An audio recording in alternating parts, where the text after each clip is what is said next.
Praise the Lord, hallelujah. खुदावंद के कदूस और जलाली नाम में आप सबको सलाम। खुदावंद के मंसूबों को हम वाकई नहीं जानते और हमेशा वो भलाई ही पैदा करते हैं। मुझे 27 को जाना था लेकिन मैं रुक गया। शायद खुदा का यही मंसूबा था कि मैं एक मरतबा फिर उसके कलाम की खिदमत कर सकूं अपनी कलीसिया के साथ। तो हम खुदावंद की शुक्रगुजारी करते हैं और आप अपनी जगहों पर बैठ सकते हैं। और आज हम खुदावंद के कलाम में से कुछ और चीज़ें सीखेंगे, उसके नाम को और ज़्यादा जलाल देंगे। खुदावंद की कुदरत, खुदावंद के कलाम की कुदरत जो है वो हमें हमेशा भलाई की तरफ लेकर जाती है। और आज हम खुदावंद के कलाम में से जो सीखने जा रहे हैं वो खुदावंद की मोहब्बत का एक उन्सर है। खुदावंद की मोहब्बत जो उसके वसीला से, उसके पाकरू के वसीला से और उसके कलाम के वसीला से हमारे अंदर बसती है और ईमानदारों की ज़िंदगियों में पाई जाती है। और उसकी मोहब्बत के बहुत सारे ज़हूर हैं और उनमें से एक मज़हर अगर आप अपनी ज़िंदगी में जानना चाहें और अगर आप ईमानदार हैं और आप समझते हैं कि आपकी ज़िंदगियों में खुदा की मोहब्बत पाई जाती है और आप उसको आइडेंटिफाई करना चाहते हैं, आप उसकी शनाख्त करना चाहते हैं, या दूसरे लफ्ज़ों में आप इस तरह कह सकते हैं कि अगर आप किसी ईमानदार की ज़िंदगी में खुदा की मोहब्बत को जानना चाहते हैं तो एक अंसर उसका आज हम यहाँ पर देखेंगे और वो है आजिज़ी, इनकिसारी, फ़रोतनी। यह मुख्तलिफ अल्फाज एक ही खसूसियत को ज़ाहिर करते हैं।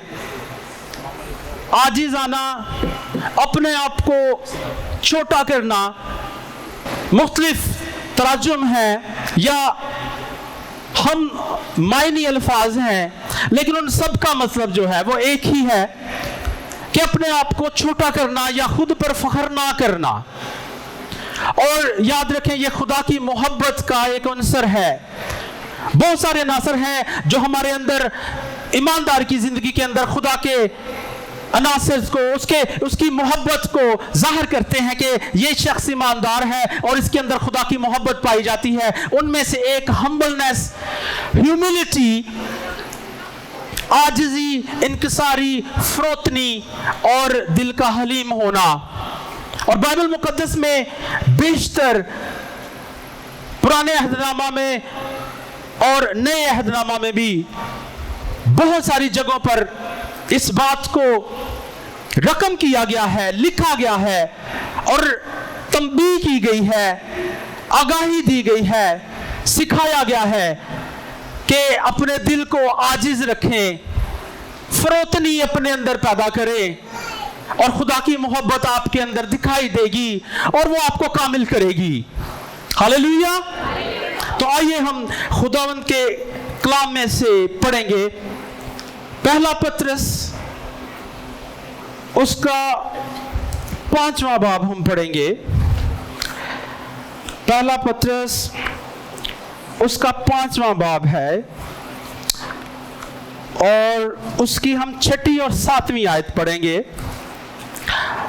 और अगर पास्टर साहब हमारी रहनुमाई कर दें पढ़ने में तो क्या ही अच्छा है। Hallelujah, praise the Lord. पतरस रसूल का पहला खत 5वां बाब और उसकी 6ठी आयत मुकद्दसा में लिखा है, बस खुदा के कवी हाथ के नीचे फरोतनी से रहो ताकि वो तुम्हें वक्त पर सर बुलंद करे।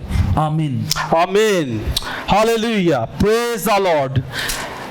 खुदा के कवी हाथ के नीचे फरोतनी से रहो ताकि वो तुम्हें वक्त पर सर बुलंद करे। हम अपनी जिंदगियों में कामयाबी हासिल करने के लिए, सक्सेस हासिल करने के लिए, आगे बढ़ने के लिए बहुत सारी काविशें, बहुत सारी कोशिशें करते हैं, और कभी कभी हम बहुत सारा पैसा भी खर्च करते हैं, बहुत सारी कुर्बानियां देते हैं, कभी कभी हम अपनी जिस्मानी कुर्बानियां भी देते हैं, बहुत अनथक मेहनत करते हैं सिर्फ इसलिए ताकि हम अपनी जिंदगियों में सक्सेस हासिल करें, हमें सरफराजी मिले। लेकिन खुदावंद का कलाम क्या कहता है कि खुदा के कभी हाथ के नीचे फरोतने से रहो ताकि वो तुम्हें वक्त पर खुदावंद के हुजूर फरोतनी से रहने से सरबुलंदी मिलती है। सरबुलंदी जो है वो बहुत ज्यादा दौलत से, बहुत ज्यादा पैसे से या बहुत ज्यादा मेहनत से नहीं मिलती। गो के हमें मेहनत करनी है, बेशक हमें अपनी रूहानी जिंदगी में और जिस्मानी जिंदगी में भी सरफराजी हासिल करने के लिए एक खास मंसूबे के तहत खुदा के हुजूर चलना है। लेकिन याद रखें कि उसके साथ साथ खुदा का कलाम यह कहता है कि अपने अंदर फरोतनी रखें। और हम आगे चलकर बहुत सारी और मिसालें इसमें देखेंगे कि खुदा उनका कलाम जो है वो हमें सिखाता है कि हमें किस तरह से अपने अंदर हम्बलनेस रखनी है, अपने अंदर हमने आजिज़ी रखनी है, और फिर जो है हम खुदा की हुजूरी में सरफराज होंगे। आइए हम देखते हैं कि किस तरह से हमने इस चीज को पहचानना है। सबसे पहली बात मैं समझता हूं कि ये जरूरी है कि हम आजिज़ी के बारे में अगर सीखें तो हम गरूर के बारे में ना सीखें। मेरा ख्याल है कि अपने अंदर आजिज़ी को पहचानने के लिए या अपनी जिंदगियों में इनकसारी, फरोतनी या हलीमी को जानने के लिए हमें यह जानना जरूरी है कि गरूर क्या चीज है। क्योंकि आजिज़ी, फरोतनी ये गरूर का उलट है। और बारहा खुदावंद का कलाम हमें सिखाता है कि खुदा गरूर को पसंद नहीं करता, बल्कि वो फरोतन दिल को, वो आजिज़ दिल को मकबूल ठहराता है। इसलिए हमें जानना है कि गरूर क्या है। बहुत सिंपल सी चीजें हैं। जिंदगी में हम कभी कभी इरादतन और कभी कभी हम गैर इरादी तौर पर हम अपने आप को कंट्रोल नहीं कर पाते, हमारा खुद पर इख्तियार नहीं रहता। कुछ जिस्मानी तब्दीलियां जो हमारी जिंदगी में मुख्तलिफ मौकों पर आती हैं और रुनमा होती हैं, कभी कभी उनमें हम अपने हवास खो बैठते हैं और हमारे मुंह से कुछ ऐसी बातें निकल आती हैं जो वक्ती तौर पर तो हमें शायद बहुत नुकसान नहीं देती, लेकिन लॉन्ग टर्म में, लंबे अरसे के बाद हमें अपनी जिंदगी में उनके तासुर, उनके असरात मनफी तौर पर दिखाई देते हैं। मिसाल के तौर पर जब कभी हमें कोई बहुत ज्यादा तरक्की मिल जाए, और ये नेचुरल बात है, ये फितरी बात है कि इंसान को जब कोई तरक्की मिलती है, बहुत ज्यादा कामयाबी मिलती है, तो ये हर किसी शख्स में है, किसी एक या दो लोगों में नहीं, हर एक शख्स जो है वो बहुत ज्यादा एक्साइटमेंट का इजहार करता है। और ये कुदरती बात है और करना भी चाहिए, सेलिब्रेट करना चाहिए, हमें उस खुशी को मनाना चाहिए। लेकिन याद रखिए, कभी कभी हम अपने उस तरक्की में अपने आप को कंट्रोल नहीं करते और अपना सेल्फ कंट्रोल खो बैठते हैं, जिसके नतीजे में हम बहुत सारी गरूर की बातें कर बैठते हैं। हमारा बर्ताव चेंज हो जाता है, हम तब्दील हो जाते हैं और हम गरूर में आ जाते हैं कि अब तो मैं कम सैलरी पे था, अब तो मैं लाखों कमाता हूं, अब मुझे थोड़ा एटीट्यूड दिखाना चाहिए, अब मुझे अपने आप को डिफरेंट करना चाहिए, थोड़ा अकड़ के चलना चाहिए। ऐसा होता है जी।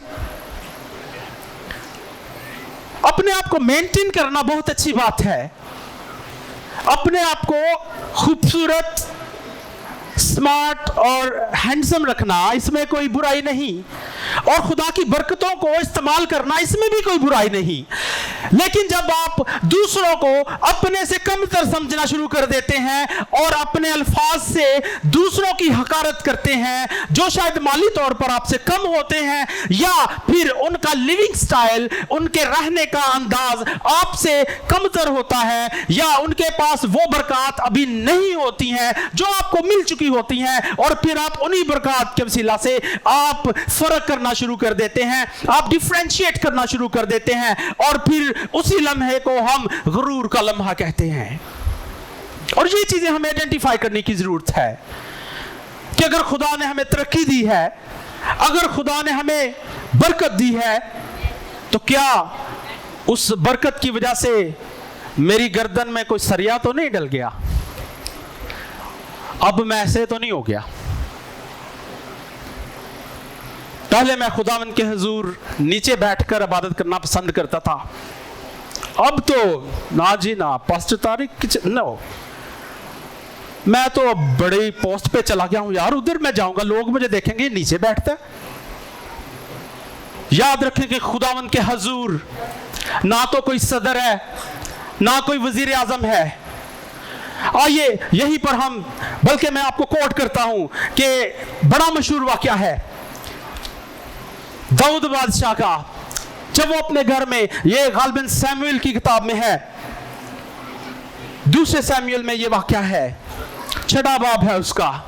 अगर आप वो छठा बाब पूरा पढ़ें तो उसमें पूरी डिटेल है कि सैमुएल जब अहद के संदूक को अपने महल की तरफ मखसूस जगह पर, पाक जगह पर रखने के लिए ला रहा था, तो वो क्या कर रहा था? बड़ी धूमधाम ढोल ढमके से इस्तकबाल हो रहा था अहद के संदूक का, और वो उसके आगे आगे क्या कर रहा था? वो नाच रहा था।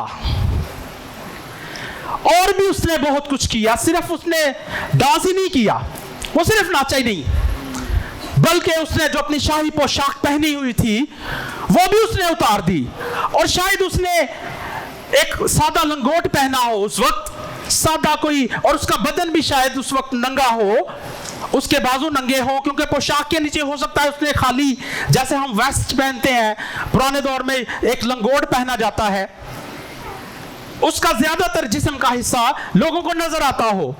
और बाइबल मुकद्दस में अगर आप छठा बाब पढ़ें, दूसरा सैमुएल छठा बाब, तो वहां पर वो वाकया हमें बताता है कि उसकी जो बीवी थी, जो सौल बादशाह की बेटी थी मीकल, वो उसको महल की खिड़की से देख रही थी उसको कि उसका खामंद दाऊद बादशाह, जो उस वक्त का बादशाह है, इस्राएल का बादशाह है, वो कर क्या रहा है? वो गलियों में नाचता हुआ आ रहा है, और उसने अपनी शाही पोशाक भी उतार कर फेंक दी है, और वो इतना मसरूर है। किस वजह से? वो सोच रही थी उस वक्त, और वहां पर सिर्फ आम लोग ना थे, बल्कि वहां पर वो लौंडियां भी थी, क्योंकि खुदावंद का कलाम बताता है। और फिर क्या हुआ, मैं शॉर्टली आपको बताता हूं कि दाऊद जब अपने घर पहुंचा तो उसकी बीवी मीकल ने उससे क्या कहा? आज तो बड़ी खुशी थी, बड़ी ही कोई एक्साइटमेंट थी, बड़ा ही कोई जश्न था। उसने तंज किया उस पर, उसने कहा तू तो बादशाह है, तूने ये भी ख्याल ना किया कि तुझे नंगा नाचते हुए वहां पर तेरी लौंडियां देख रही हैं तुझे, और तू झूमता हुआ जैसे कोई बामला बांका मस्त होता है और वो लोगों के सामने अपने आप को बरहना कर लेता है, तेरा तो वो हाल था। तूने तो ये भी ख्याल नहीं किया कि पूरा इस्राएल तेरे अंडर है, तू बादशाह है, तू हाकिम है। तो उसने क्या कहा? उसने कहा ये तो मेरे खुदावंद के हुजूर। ओह यस, उसने कहा ये तो मेरे खुदावंद के हुजूर था, जिसने तेरे बाप और उसके सारे घराने को छोड़कर मुझे पसंद किया, हालेलुया, ताकि वो मुझे खुदावंद की कौम इस्राएल का पेशवा बनाए। ओह यस, सो मैं खुदावंद के आगे नाचूंगा। Praise the Lord. वो किसी दुनिया के हुक्मरान के आगे नाच नहीं रहा था, और अगर वो दुनिया का हुक्मरान था भी, उस वक्त वो इस्राएल का बादशाह था, तो आपका रुतबा, आपका स्टेटस, आपके अंदर की तरक्की और स्टेटस जो दुनिया के सामने है वो मैटर नहीं करता, क्योंकि जब आप खुदावंद के सामने होते हैं तो ना वहां पर सदर है, ना वहां पर बादशाह है, ना वहां पर कोई गुलाम है, वो सब खुदावंद के हुजूर आजिज़ी से हैं, तो खुदावंद बरकत देता है। वरना अगर आप गरूर के साथ खुदावंद की हजूरी में जाएंगे तो आप अपनी बरकत खो बैठेंगे। हालेलुया। दाऊद ने अपनी बरकत कायम रखी, और इसके पीछे अगर आप देखें तो उसने अहद के संदूक पर शक भी किया था, वो एक डिफरेंट स्टोरी है, और उसने अपनी बरकत को खोया भी, क्योंकि उसने अपने घर ले जाने से उस अहद के संदूक से उसने शक किया कि ये तो बड़ा खतरनाक है, इससे तो मौत होती है, ये तो मौत सादर करता है। फिर कोई और शख्स, वो ईमानदार था, उसने कहा मेरे घर ले जाओ, और जब दाऊद ने देखा कि उसने वेलकम किया है उस शख्स ने अपने घर में, और उसके घर तो बरकत से भर गया है। ओबैदूम का घर बरकत से। Oh yes, hallelujah. कभी कभी हम भी इसी तरह से शायद अपनी शाही जिंदगी में या अपने स्टेटस की वजह से, अपने गरूर में, हम खुदा की बरकत को रद्द कर देते हैं और पहचानते नहीं हैं। लेकिन फिर फरोतनी से, आजिज़ी से अपने आप को खुदा के सामने अपने स्टेटस का जो लिबास है, अपनी मिनिस्ट्री का जो लिबास है, अपनी जो जॉब का स्टेटस और आपके इलाका में जो आपका रुतबा है, उसका लिबास आप उतार कर फेंकते हैं और खुदा के सामने आप खुशी मनाते हैं, तो फिर आपको बरकत मिलती है। और इसी को हम आजिज़ी, फरोतनी, इनकसारी का नाम देते हैं। ये है असल आजिज़ी खुदा के हुजूर। आमीन। ज़कई का वाक़या आप सबको पता होगा, क्या हुआ था? उसके दिल में एक हलचल थी कि मैं खुदा को देखूं, ये यीशु नासरी कौन है? वो महसूस लेने वाला था, और वो उस इलाका में एक मखसूस जगह पर बैठता होगा जहां पर बहुत सारे लोग रोजाना न जाने कितने लोग गुजरते होंगे, और वो बहुत सारे लोगों में जाना जाता होगा। उसकी वाकफियत होगी कि ज़कई है जी, महसूल लेने वालों का सरदार, महसूल लेने वालों का सरदार। और सरदार की तो एक अपनी एक रैंकिंग होती है, chief tax collector. Chief tax collector, yes. और उसके अंदर बहुत सारे लोग होंगे। लेकिन उसने क्या किया, जब उसके अंदर ये बात आई कि मैं खुदा को देखूं, मैं यीशु को देखूं, तो क्या बहुत ज्यादा भीड़ में उसके दिल में ये बात नहीं आई होगी? सिर्फ इस बात को इतना ही सपोज कर लें कि आपके मोहल्ले का कोई नाज़िम हो, काउंसलर हो, काउंसलर कह ले, नाज़िम को भी छोड़ दें, उसने कलफ वाला शलवार कमीज या कॉटन का अच्छा शलवार कमीज पहना, ऊपर वेस्ट कोट पहनी हो, और आज का दौर होता तो यीशु मसीह नासरी हमारे इलाका में से गुजर रहे होते, और उसके दिल में यह बात आती कि मैं यीशु मसीह नासरी को देखूं, और बहुत भीड़ होती और वो कद में छोटा भी होता, तो क्या यह पॉसिबल था कि वो किसी दरख्त के ऊपर चढ़ के देखता? अगर मैं होता तो शायद मैं ऐसा ना कर पाता, शायद मैं ऐसा ना कर पाता। लेकिन ज़कई ने क्या किया? उसने देखा कि यीशु जो नजात देता है, जो गुनाहों से माफी देता है, वो मौजूद हुआ है, और अब उसका दीदार लाजमी है, अब उसके हजूर जाना जरूरी है।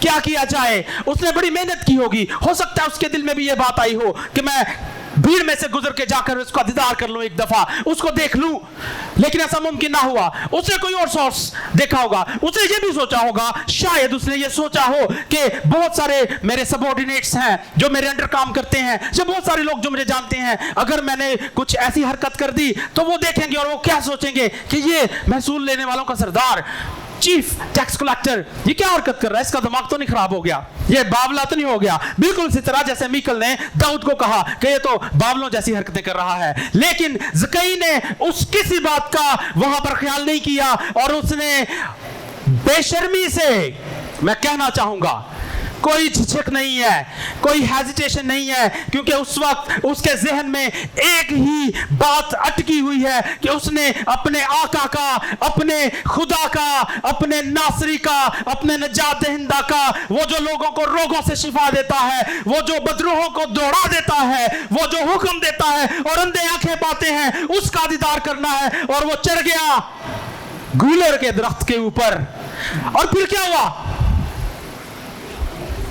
यीशु ने क्या कहा?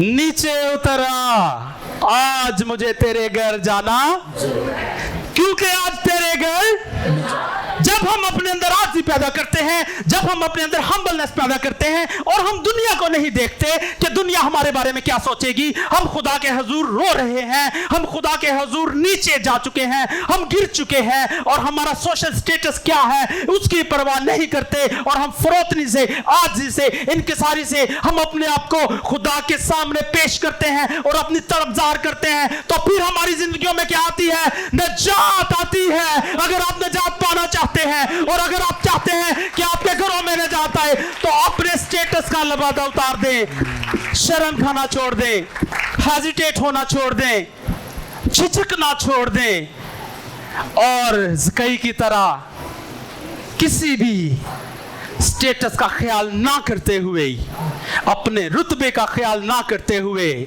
अपने मसीह का दीदार करने के लिए उसकी हजूरी में अपने आप को पेश कर दें। तब वो आपसे भी बात करेगा और आपसे भी कहेगा, अब नजात तेरे घर में आना जरूर है आज से। इसी तरह से अगर हम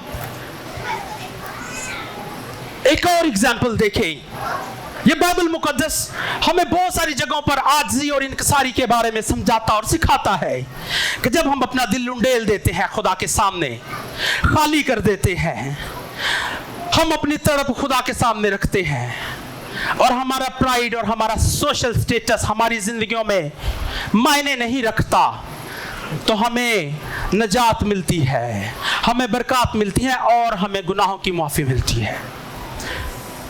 नजात के लिए अपने आप को आजिज करना जरूरी है, बरकत पाने के लिए अपने आप को आजिज करना जरूरी है, हम्बल होना जरूरी है। आप उस बचलन औरत के बारे में भी जानते होंगे, वो एक बाजारू औरत थी। जब यीशु मसीह अपने शागिर्दों के साथ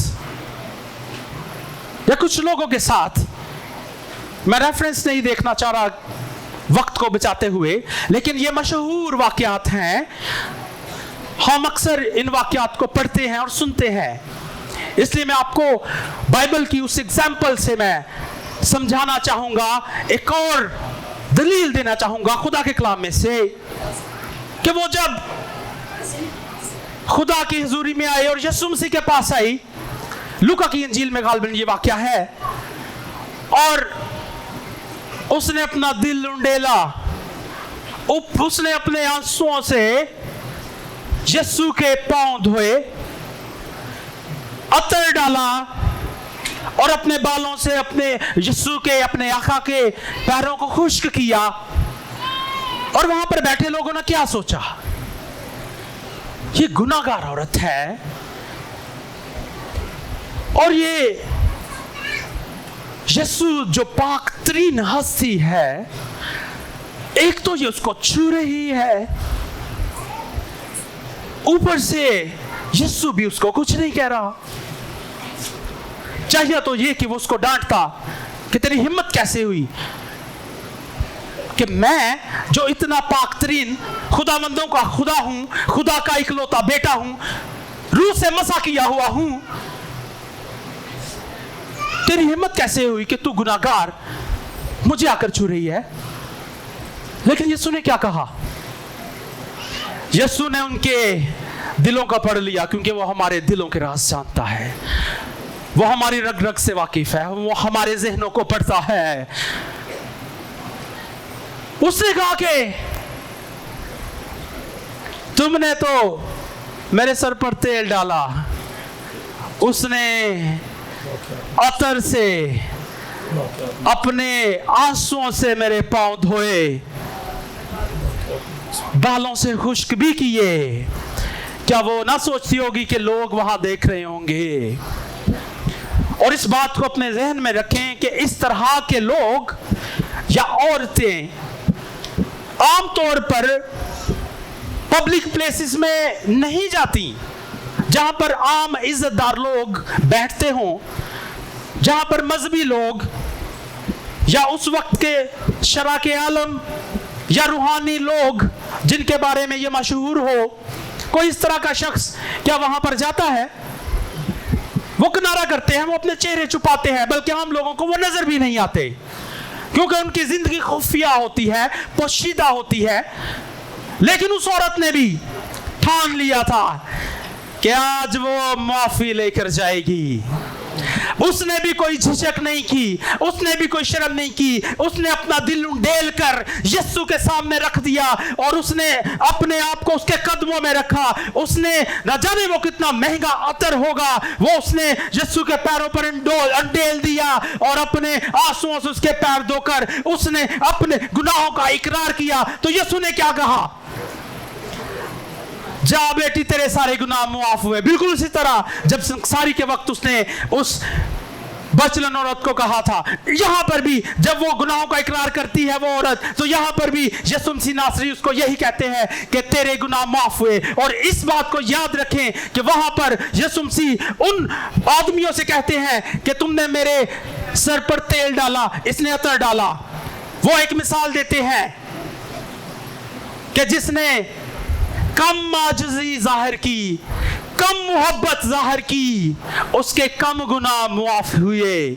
लेकिन जिसने ज्यादा मोहब्बत की, जिसने ज्यादा आजिज़ी जाहिर की, जो जितना ज्यादा उसके कदमों में झुक गया, जिसने झुककर अपने सारे स्टेटस को उसके आगे बामाल कर दिया और कहा कि ये मेरा खुदावंद, ये मेरा आका, यही मेरा सब कुछ है, मैं तो कुछ भी नहीं हूं, उसके ज्यादा गुनाह मुआफ होते हैं। Hallelujah, hallelujah, praise the Lord. ये किसी इंसान की बात नहीं है, ये हमारी जिंदगियों के मालिक रब्बुल अफवाज, खुदावंदों के खुदा की कही हुई बात है। वो कलाम मुकद्दस में ये बयान करते हैं, खुद लूका की इंजील में। आप जितने ज्यादा आजिज आ जाएंगे, जितने ज्यादा आप खुदा की मोहब्बत में बढ़ते चले जाएंगे, कम गुरूर करेंगे, अपने इर्द गिर्द का ख्याल ना करेंगे, उतनी ही आपकी जिंदगी में बहाली आएगी। आज भी अगर बहुत सारे लोग ये सोचकर अपनी जिंदगियों में फुल स्टॉप लगाए हुए हैं, वो चर्चिज में भी आते हैं, वो शायद खुदा के कलाम को सुनते भी हैं, लेकिन वो अपनी जिंदगियों में एक जगह पर स्टक हैं। वो कहते हैं कि हम तो बहुत गुनाहगार हैं, अब हमारे लिए शायद अपनी बहाली को कायम करना या अपने गुनाहों की माफी लेना मुमकिन नहीं है। लेकिन याद रखें, खुदा उनका कलाम कहीं पर भी ऐसा नहीं बयान करता। आपके सामने जिंदा मिसाल है, बहुत सारे गुनाहगार लोग जिनको मसीह यीशु ने माफ किया, और सबसे बढ़कर उसने तो सलीब पर पूरी दुनिया के गुनाहों को माफ किया। इसीलिए बाइबल मुकद्दस कहती है कि सलीब का पैगाम हलाक होने वालों के लिए तो बेवकूफी है, मगर हम खुदा की कुदरत है, निजात पाने वालों के लिए खुदा की कुदरत है। हालेलुया। और बड़े बदकिस्मत हैं वो लोग जो कलाम को सुनते हैं और फिर वो उसको अपने फायदा के लिए, अपने दुनियावी फायदा के लिए इस्तेमाल करते हैं। बहुत बदकिस्मत है। ये वर्ष शायद उनके लिए भी है, क्योंकि सलीब का पैगाम हलाक होने वाला। और इंग्लिश में इसकी ट्रांसलेशन ये है कि इसको उल्ट लिखा गया है इंग्लिश में, कि वो लोग बेवकूफ हैं, वो फुलिश हैं, जो खुदा के कलाम की वजह से हलाक हो रहे हैं, या जो हलाक हो रहे हैं उनके लिए सलीब का पैगाम बेवकूफी है। वो समझते हैं ये ऐसे ही है, इसका कोई मकसद नहीं है, ये बस ड्रामेबाजी है। कुछ लोगों ने एक मिनिस्ट्री कायम की है यीशु मसीह के अपने एक उस्ताद को प्रमोट करने के लिए, अपनी मिनिस्ट्री को प्रमोट करने के लिए, बस इसमें कोई सच्चाई नहीं है। आज भी बहुत सारे लोग इस गलत फहमी की वजह से अपनी जिंदगियों में फुल स्टॉप लगाए बैठे हैं, और वो आजिज़ी को वेलकम नहीं करते, वो मोहब्बत को अपनी जिंदगियों में वेलकम नहीं करते, और गरूर में, गुनाह में आज भी वो अपनी जिंदगियों को गुजार रहे हैं। और उनका अंजाम हलाकत ही है, क्योंकि खुदा का कलाम कहता है कि सलीब का पैगाम हलाक होने वालों के लिए बेवकूफ़ी है। इसलिए अगर आपको लगता है कि आज भी आप स्टक हैं और खुदा का कलाम आपको या आपकी जिंदगियों को तब्दील नहीं कर सकता, आपको गुनाह की गुलामी से आज़ादी नहीं दे सकता, तो आपकी गलतफहमी है। आज भी आप खुदावंद की हुजूरी में आए और अपने आप को खुदा के सामने सरेंडर करें और बिल्कुल दाऊद की तरह, उस औरत की तरह और ज़कई की तरह आजिज़ी से, इनकिसारी से अपने दिलों को खुदा के सामने उंडेल दीजिए, पेश कर दीजिए, गुरूर का लबादा उतार दीजिए। अगर आपको लगता है कि आप बहुत बड़ी पोस्ट पर हैं, तो खुदा का शुक्र अदा कीजिए, शुक्रगुजारी कीजिए। आप किसी स्कूल में प्रिंसिपल हैं, या आप हेड टीचर हैं, आप किसी फर्म में या हॉस्पिटल में मैनेजर हैं, या आपके पास कोई मिनिस्ट्री है, आप नाज़िम हैं, काउंसलर हैं, आप MNA हैं, या कोई भी ओहदा आपके पास है, तो उसके लिए खुदा की शुक्रगुजारी कीजिए। शुक्रगुजारी के साथ आजिज़ रहिए, फरोतन रहिए, इनकसारी को जाहिर कीजिए, क्योंकि ये खुदा की मोहब्बत को आपकी ज़िंदगियों में ज़ाहिर करती है। ये खुदा की मोहब्बत का मज़हर है, फरोतनी खुदा की मोहब्बत का मज़हर है। और अगर आपके अंदर खुदा की मोहब्बत है तो नजात आपकी है, गुनाहों की मुआफ़ी आपकी है और बरकत आपकी है। खुदावंद आप सबको खुदा के कलाम के वसीला से बरकत दे। आमीन।